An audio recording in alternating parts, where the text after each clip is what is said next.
Good afternoon, everybody, and welcome to today's webinar, which is the integration of skills development into online learning content. My name is John Gray, and I'm Director of Further Education at Emsi, and I'm delighted to be joined today by Stuart Allen, Executive Director for Curriculum and Quality at the Skills Network. So in terms of the session today, we're going to be a quick introduction to Emsi and then looking at the in-demand skills, or just some quick snapshots of in-demand skills data. And then we're going to be handing over to Stuart for his really informative presentation looking at how to integrate skills development into online learning content.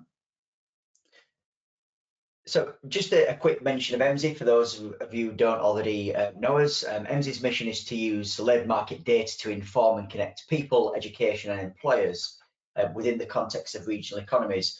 And I often just put this in at the start of webinars now, just to explain particularly that kind of Venn diagram on there. And I think it's really pertinent for today's session. So really using that skills data. So we often talk more broadly jobs and skills data, but today we're really going to be just focusing on skills data and looking at how as educational organisations, whether you're a college or a private training provider or so on, using that data to plan, using that data to embed in learning content can really then help students, whether that's young people or adults, particularly now, and you know, as we try to reskill lots of people, or whether it's parents, and using that skills data in curriculum, in careers advice and guidance, and using it as that common language then, which helps to signpost people to employers and the jobs market, and particularly looking at what those in-demand skills are. So as we move into the next couple of slides, we're just going to start to look at a couple of bits of data around the impact of COVID and then into some skills. So what we've done very recently, those of you who are analyst or FE analyst customers, you'll notice a new tool that's been added into the a new report that's been added into the tool, the response tracker. I've just showed you where that's highlighted there in the tool. So that's in the FE analyst section. And the next couple of slides, and they're just looking at some of the key data that comes from that. Now, I'm looking at this today just for context setting, really, for today's presentation, looking at the United Kingdom. But what you'll find when you dig into that tool yourself is that you can actually drill down to the local data in your area. So what we're looking at here is the full claimant count for the UK. And we can see that from December 19 to March 20, that, you know, relatively just steady picture there. And then all of a sudden, as we hit that first lockdown, that the sheer increase there, massive jump in terms of claimant counts. And what we can see there now from May is still quite a steady incline, but hopefully just starting to plateau as we move into the autumn and winter months. So on the next slide, we then look at the new job postings, and again we're looking at this for the United Kingdom, and what we can see from this chart is that again around that kind of March time we had that big drop. So where we had the big increase in claimant counts, this time we had a big drop in online job postings, and that shows that there was far less employer demand, far less people recruiting, and we know that that's a good sign within the economy. If people are recruiting. And then when we hit that bottom point in May, we've then got that nice uptick and an increase again now in the number of online job posting activities, and we've certainly seen that coming through across many parts of the UK. So when you put those two bits of data together, what we're really looking at for to be able to show you within this data, putting those two reports together is hopefully we'll start to see a plateauing and then a decrease in claimant counts and a nice increase in job posting data, and you can see that within the report. So this next slide then is looking at those job titles by posting change. So here we're trying to show the on the left hand side, the green is where there's been an increase in postings by volume, so probably no surprises there, but we've got HGV drivers, home care, social workers, bathroom cleaners, and so on. So they're the jobs which have had the positive increase in job postings. And then on the right hand side, the decrease in postings. And working with colleges over the last few weeks, few months, these are particular where people are worried about in their local communities the impact of this decrease in employment, and the demand for new positions, particularly where these could be relating to apprenticeships or work, where organisations reliant on these types of occupation for work experience. So a nice way to just look at that alongside each other. So next couple of slides, and we're just going to start and introduce the data that Stuart's going to be looking at in his session. This first slide is animated, and we'll let play through a couple of times so you can pick out the skills on there. To note as well, we will share the video of the session afterwards and the slides, so you'll be able to look at this in more detail yourself. But here we're looking at the top 20 most in-demand skills in online job postings between January and August 20. But actually what we're looking at more specifically is SOC 7 to 9, so standard occupational classification 7 to 9. So the lower level occupations within the economy, and that's why we've got that prevalence there of those probably lower end technical skills or hard skills. So we can see there things like warehousing, forklift truck, and so on. So again, useful just to see that how that's changed over that kind of period. And then into the next slide. This one's not actually animated, but just gives us for England the top 15 fastest growing hard skills in the 4 nations. Now, so this is just looking at England, but if you go onto our website, onto the blog, you can toggle across that menu system there to look at Wales, Scotland, and Northern Ireland as well. But here, just looking at England, so we're looking at the fastest growing hard skills. This one's from the turn of the year, and we can see a massive increase there in people looking for the use of PPE. But then also we've got things like social work, warehousing. So as Stuart and I were looking through this data as we prepared for the session, we commented just how when you look at those fastest growing skills, no surprise that they are health related, but I think just the dominance of those health related skills. So we've got things like social work, nursing, mental health. We see a big increase in various parts of the UK. Learning disabilities, autism, personal care, that the list goes on, and you've got all these health related skills, and then towards the bottom we've then got this kind of spike of digital skills coming through Microsoft Azure, Amazon Web Services, Python, and automation. So a real interesting mix of things there. So last couple of slides from me, and then I'm going to hand over to Stuart for the main presentation today. So this slide is looking at the health and care job postings from again looking at UK level. So this is looking between May 20 and October 20. So May, around that time we came out of that first lockdown. So on the left hand side there, just to talk through the data, just over 1 million unique job postings in that period relating to health and care. And what I've just done is presented alongside each other the top in-demand hard skills. So those of you new to Emsi data, remember this is we scrape online job postings. We then are picking out those in-demand hard and common skills, and we can see there that, for example, mental health on this left-hand side appeared in 11% of those 1 million job postings. So a huge demand there for things like mental health. And personal care, 10%. And then on the right hand side of that, we've then got common skills, and we can see again, really looking at these skills, we can start to get a sense of the type of person that organisations are looking for, and the importance of some of those more interpersonal skills. So again, big demand in communication, over 21% of the jobs looking for that. Looking for people who are enthusiastic, compassionate, self-motivated. Really useful to look at the common skills alongside the hard skills for the type of person that organisations are looking for. So that's health and social care, and then on to childcare and education. Again, looking from May 20 to October 20. So lower number of jobs in this grouping of occupations, just over 222,000. But again, what we start to see, and clearly there's some overlap in the two groups of occupations we're looking at, but what we can start to see there is that overlap of some of those hard skills. So things like mental health is in there again. Autism this time is the top hard skill, which is in demand with 11%. and interesting to see that we've got things like numeracy coming through there as well. And then on the common skills, similar types of common skills, again, communication not quite as high. This time, probably not surprising, we're looking for more of a that teaching ability. But there's also things like basic math come through there as well. So just wanted to give that kind of oversight of some of the in-demand skills as we come through the crisis, and then in particular some of those are more around health and care, childcare and education, as that's going to then work through into Stuart's presentation this afternoon. So I'm now going to hand over to Stuart, who's going to take us through the main presentation today.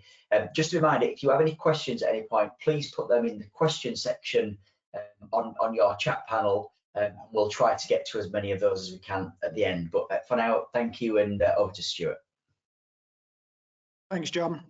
Afternoon, everybody. So I think it's probably the easy place to start before going into the detail of some of the stuff I'm going to share with you is just a brief overview of the skills network for those that perhaps haven't heard of us or haven't yet come in contact with us from many things that we do in the sector. So the easiest way to explain the skills network is to split the organisation into two halves. Half one is we're an education and training provider in our own right, delivering to circa 25,000 learners across the country through our adult learning provision, through our apprenticeships, through our level 3 loans, etc.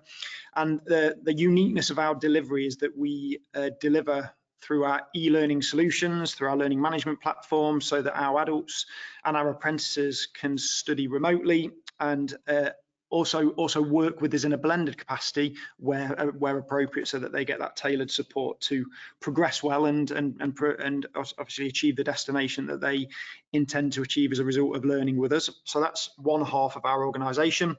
The second half of our organisation is we're also a technology development organisation as well as a publishing house. So not only do we develop learning technology for our own delivery, we also develop e-learning solutions and technology to support organisations do what we do, which is remote distance learning education without sacrificing the quality and the impact of what we're trying to get across to our learners. So that's us in a nutshell in terms of what we're engaged in the sector. What I'm going to work through is some examples of how we work closely with Emsi when we look to develop our e-learning solutions to ensure that not only do our learners leave with those hard skills and those qualifications that indicate or accredit that they're able to now work within certain sectors that they've learnt qualifications within, but also develop that breadth of learning and those breadth of skills to be able to stand out from the crowd, so that they don't leave with a piece of paper that says they are now level 2 or level 3 qualified, but they leave with those qualifications as well as the confidence, the awareness, the knowledge to fulfill and deliver the jobs that they're either working in currently or that they're progressing into, so that they really flourish in whatever they achieve and choose to do. And how we use Emsi and work with Emsi to find those skills that really can be integrated in an effective way. So the 4 things that I'm really going to share with you is how we integrate that within online learning. We get asked a lot of questions when it comes to our e-learning about how do you develop skills, how do you encourage learners to participate in activities or tasks that not only rely on them remember and recalling information that they ascertain from our e-learning resources, but more importantly apply that in the context of a job or a context of a work placement or a context of a life skill that allows them to apply that new knowledge, so that they're getting opportunities to experience and develop those skills that is going to allow them to flourish in work and life. And the 4 things that we attempt to do within all our e-learning solutions are on your screen now. So I'm going to work through each 4 and try and demonstrate what they are, and then how we integrate particularly those common skills that allow them to go away and broaden their development and practice some skills that are going to be really important for them for their future life. And I think it's useful to just explain that we have 5 curriculum academies that we operate within, particularly for our own delivery, but also in the development of e-learning for supporting the sector do what we do. And that's Health Academy, Care Academy, Early Years and Education Academy, Business and Leadership, and Digital. So you can already see that the qualifications and the training that we drive forward out of the skills network is kind of in line with where we're currently going in a post or recovering COVID world, and the qualifications that we offer underpin some of those hard skill areas that jobs are requiring at the moment in different sectors.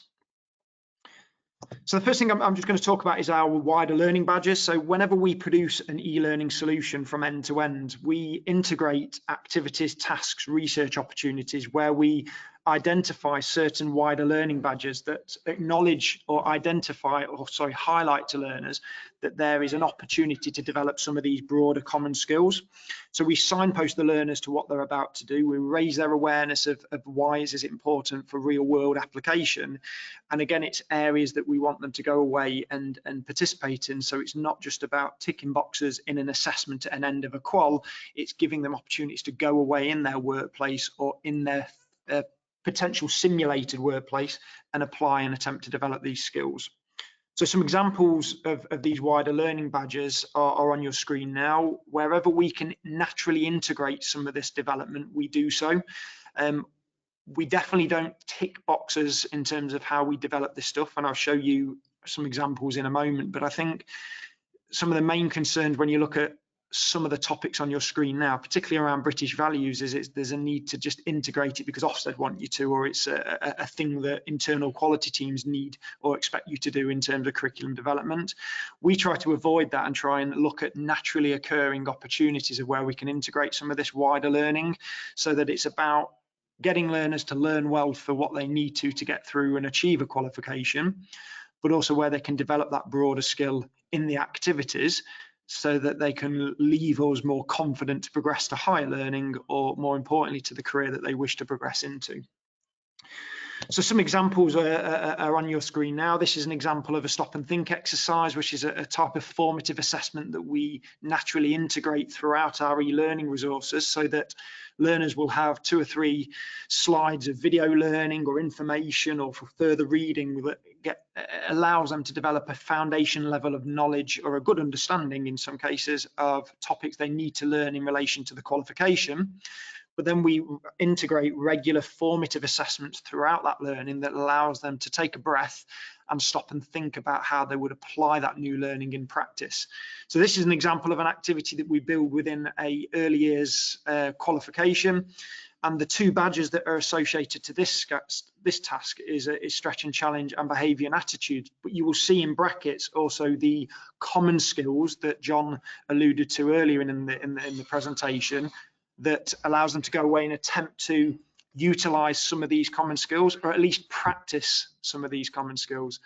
Now, we don't expect them to, for example, be taught how to be empathetic or to be taught how to be compassionate, because that is a very difficult thing to teach. But what we're attempting to do is provide environments and activities where they're encouraged to apply those types of skills, or at least experience situations where those skills are important, so that they have an opportunity to reflect on the impact of what they've done and how that makes them feel, or how that's made them better in their workplace. And later on, I'll show you some vlogs that our learners do to perhaps try and capture their reflections based on the completion of some of these activities. So that's an example of where we integrate these learning badges. A couple of other examples are on your is here. So again, this is a differentiated stop and think, which I'll talk about in a little bit more detail in the next couple of slides. But again, 3 learning badges have been applied to this actual formative assessment. And again, we've attempted here to demonstrate where we've integrated some of those common skills that, as I've said, John alluded to earlier in relation to where some of the job postings in the areas that are growing indicate they're important common skills to be successful within. And again, you can read the types of activities and tasks that we set our learners. And at times in the way our learners study their online resource, because we offer an end-to-end solution, like a face-to-face class would perhaps deliver teaching and learning, they may leave their online resource at this point and go and apply and practice and develop some of these skills, and then come back into their e-learning resource, or produce a vlog that they upload to reflect on the impact of that activity and how they feel that they've developed some of these common skills. you know, some organizations call them soft skills. I really don't like that, because they're not soft skills. These are crucial skills to change lives and allow people to stand out in the crowd, and that's something that we're really passionate about when working with Emsi and when trying to integrate these within all of our e-learning solutions. So that's kind of where we are with the wider learning badges. I guess another thing to share with you is just in general our stop and think activities in our e-learning solutions. And again, these are heavily influenced by the work we do with Emsi's data, and where we look at the qualifications we offer under the sectors that are growing and under the sectors where we know there's going to be job opportunities moving forward. But our stop and think is again an opportunity that allow learners to leave the e-learning resource for a moment of time and work harder and think harder about their learning to that point of their journey. And we attempt to differentiate our stop and thinks by having 3 different layers of challenge, from remembering and recalling information that they've learnt to that point in that learning resource, to then allowing them to apply it in relation to a case study or a scenario or a problem solving activity.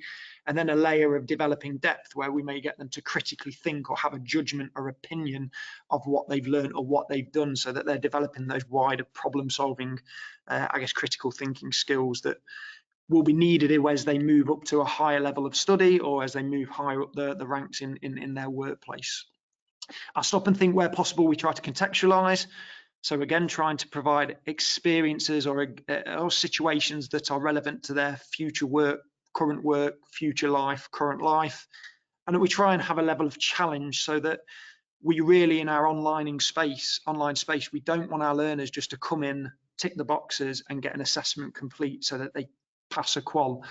We want to use our e-learning solutions to do so much more than that. And that's very much focused on their growth and development within their future or current workplace.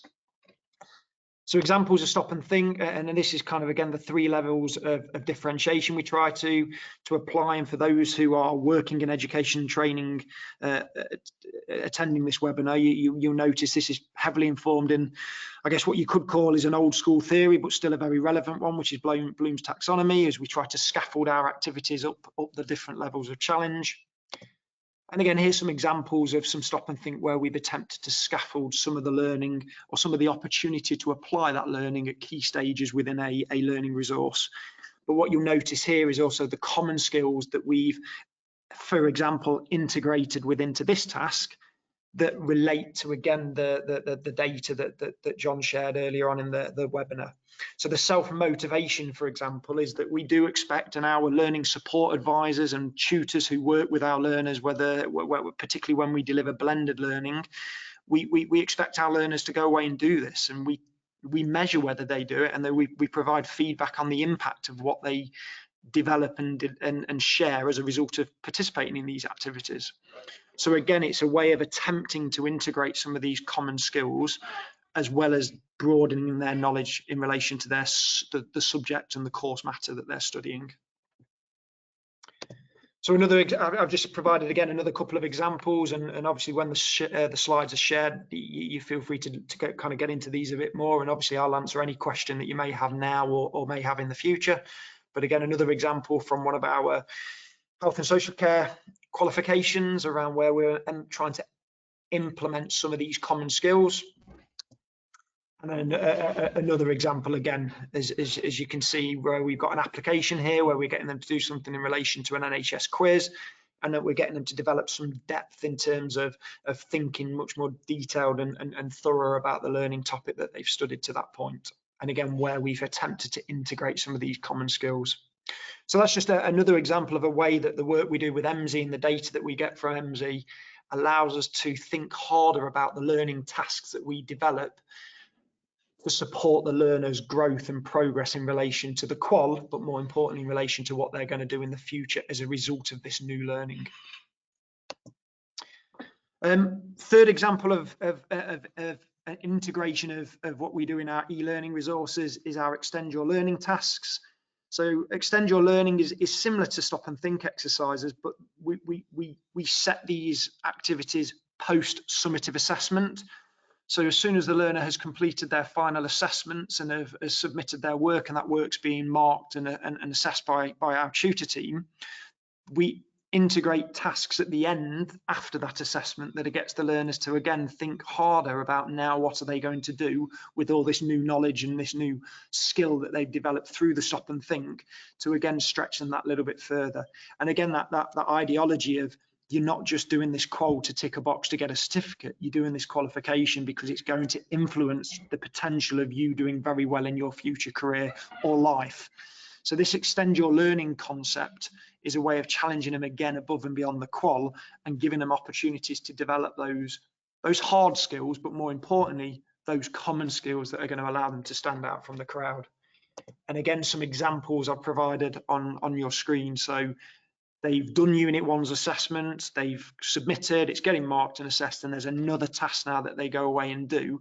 And where possible, we try and encourage our learners at this point to go and work with colleagues if they are in work already, or at least seek some support from mentors or access other support from industries that they may wish to work into, as a way of really showing interest in how they can develop what they want to in relation to that progression that they wish to achieve. So again, just some examples of some extend your learning that we integrate as a way of attempting to encourage our learners and drive our learners to developing those skills above and beyond the qual. And this last example is quite an important one to share, because not only is this an extend your learning task, but this is the example again where we naturally integrate opportunities of learners to vlog and upload reflections of the impact of what they've achieved as a result of carrying out this task. So again, they do this after they do the summative assessment, and it's another opportunity for learners to demonstrate or develop, practice common skills by developing a vlog where they're communicating to a camera or communicating to a tutor the impact of what they've done and how that was carried out and how they've developed as a result of what they've done, or what are the areas that they feel they could do better, etc. And an example of that, I've actually provided one example from one of our learners. I won't play the whole video, but obviously when you have the slides, you can watch it in a bit more depth. But this is an example of a vlog one of our learners has done as a result of this extend your learning. After engaging in further research, I would ensure that an individual maintains their dignity while receiving care and support through allowing them the freedom to choose, so through respecting autonomy. Now, the context of this learner, and I won't play the full video, but I guess the context of this learner, and without going into too much detail, but this learner had significant issues with their confidence at the start of their course, and therefore we actively encouraged the learner to do these vlogs because we wanted them to develop the communication skills and the confidence and the resilience that was going to allow her to flourish in the work that she was going to perform in the future. So that's why I wanted to share this video, because we were quite proud of the output of this learner based on where she started at the beginning of her journey with us to where she was able to do these videos. And I thought it was useful to share because we were quite overwhelmed with how this learner progressed. But again, she was an example of someone who took those opportunities to practice and participate on the things I've shown you to this point to really develop what she needed to develop to flourish in her future. And I guess the final thing just to share with you before I kind of pause and open up to any questions or any discussion points is around the vlogs and reflective journals that we also integrate into our e-learning solution. So I showed you an example of a vlog a learner did that was a result of an extend your learning, but again, we attempt to, at key stages within all our e-learning solutions, to provide opportunities for learners to upload feedback or upload quick reflective journals where they can identify what they feel they've done well, what they feel they need to do better, but it also allows us from a support point of view to understand how we can perhaps put in some more tailored support to develop that learner in response to where they feel they've got gaps in their development, but also allow them to practice some of the common skills that are important for work: presentation skills, communication, confidence, innovation, self-motivation. And again, all of these things are driven throughout our e-learning resources as a result of keeping our eye on the excellent data that comes out of Emsi.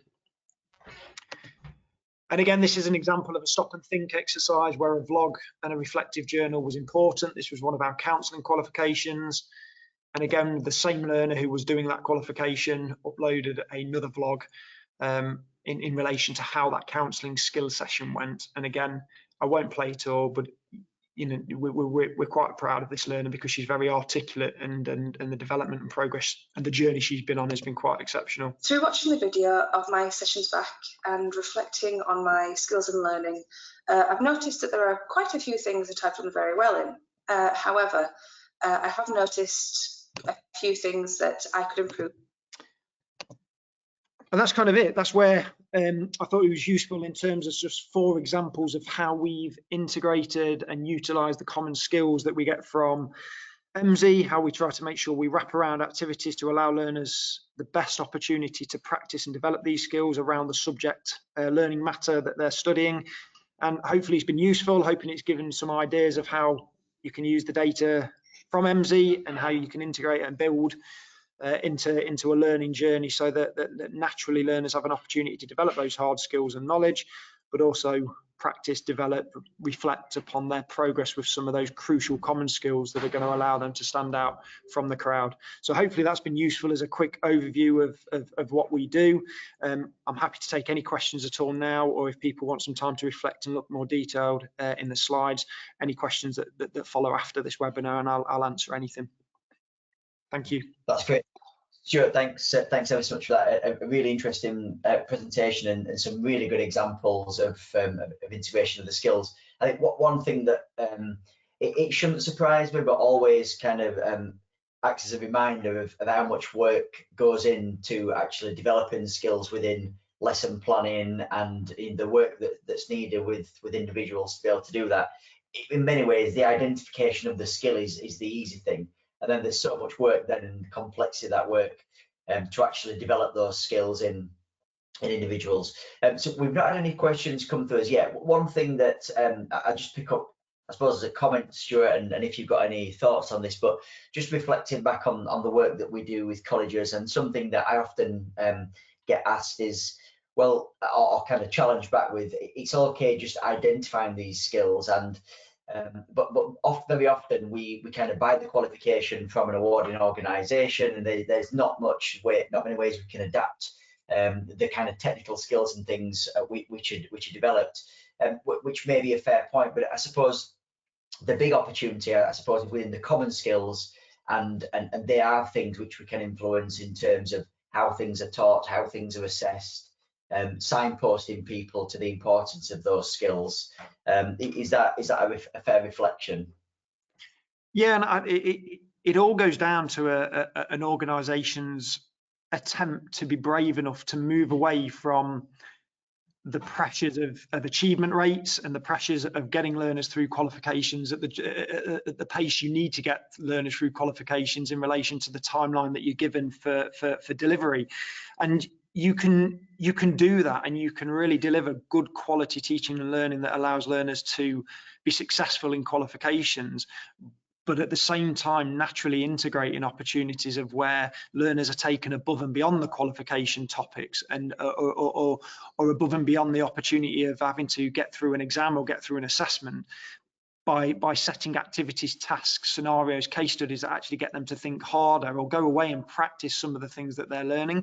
So we get a lot of, in terms of hard skills, for example, we get asked a lot of questions around, e-learning for sectors like construction and engineering, where the practical hard development of skill is such an important part of a learner's progress in relation to doing well in those areas.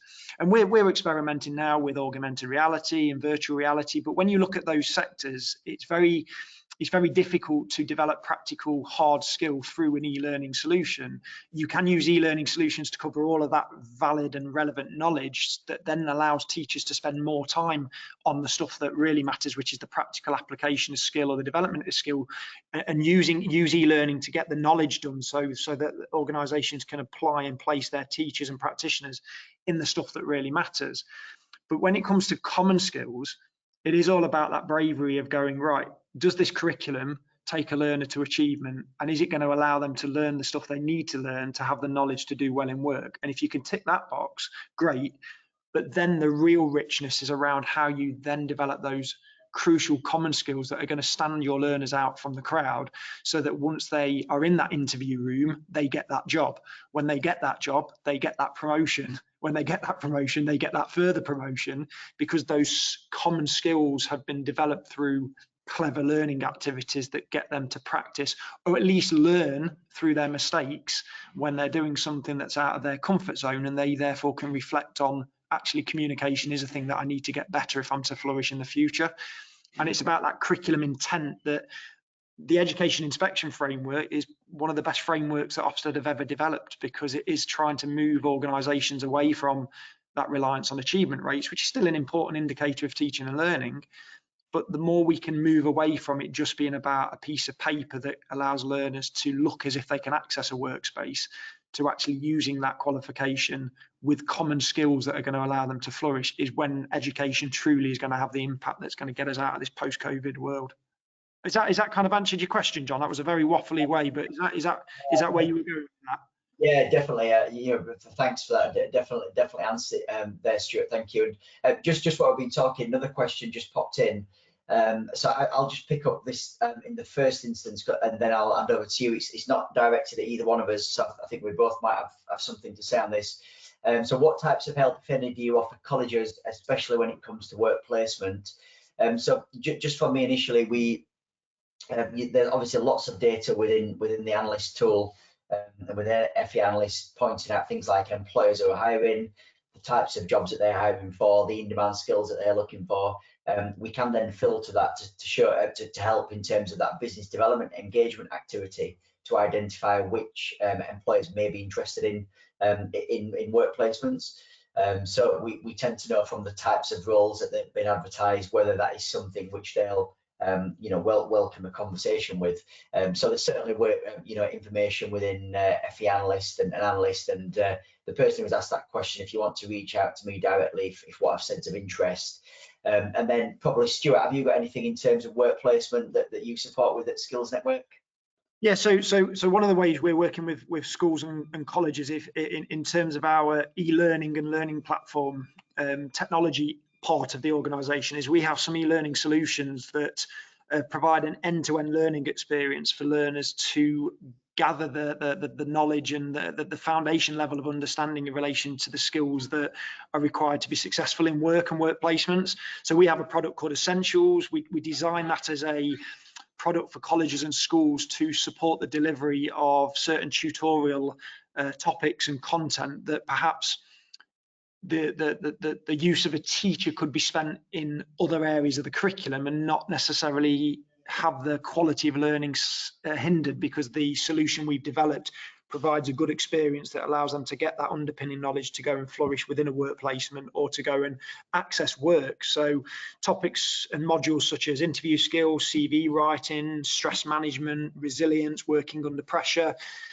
We've got a solution that any school and college can have a look at and potentially look at utilising to support learners develop and prepare for work experience, for example. And I'm more than happy away from this webinar for anyone to contact me to showcase that piece of learning, because we're quite proud of it. Great, thanks, Jen. And one last question that's just come through, and this one is for you. So are stop and think activities compulsory or optional? What is engagement like? Do the majority of learners engage with these extended activities? So I'll answer that in two ways. I guess the first way is I'll answer it in terms of how we approach delivery. So because we predominantly work with adult learners who work remote and distance, and therefore we have an infrastructure where every adult that we work with has a learning support advisor who is the individual responsible for the pastoral support, and the progress support, and checks in on regular occasions throughout the learner journey to ensure that the learner is getting what they need out of the resource or what they need out of us as an organisation to learn well, as well as having a team of tutors who do some coaching, mentoring, deliver live webinar sessions, but also mark and assess the summative assessment effectively. It depends upon where the learner starts. So as a learner joins with us, they do a diagnostic, we get a starting point position, they have a curriculum plan. And for some learners, we make the stop and think compulsory, because we believe that their starting point position indicates that they need a level of development that the stop and think would add significant value, and therefore we don't want to really provide them with a choice, because we know this is going to help them on their journey to where they want to end up. Whereas some other of our learners, where their starting positions are slightly higher, we focus more on making the extend your learning mandatory rather than the stop and think. Now, our data tells us that learners, regardless of whether we make it mandatory or not, participate in the stop and think effectively and request feedback and coaching as a result of their output, because I think we've designed it in a way that captures the attention of learners. But again, it's very dependent on the individual, because we really do focus on the individualized nature of how we deliver to our adults. Second way of answering that is, though, if a organisation purchases our platform and our e-learning solutions and delivers it within their context, then that's up to them how they position the stop and think so it extends your learning. So we've got partnerships in colleges where our e-learning is used in study programs and to underpin certain aspects of study program delivery.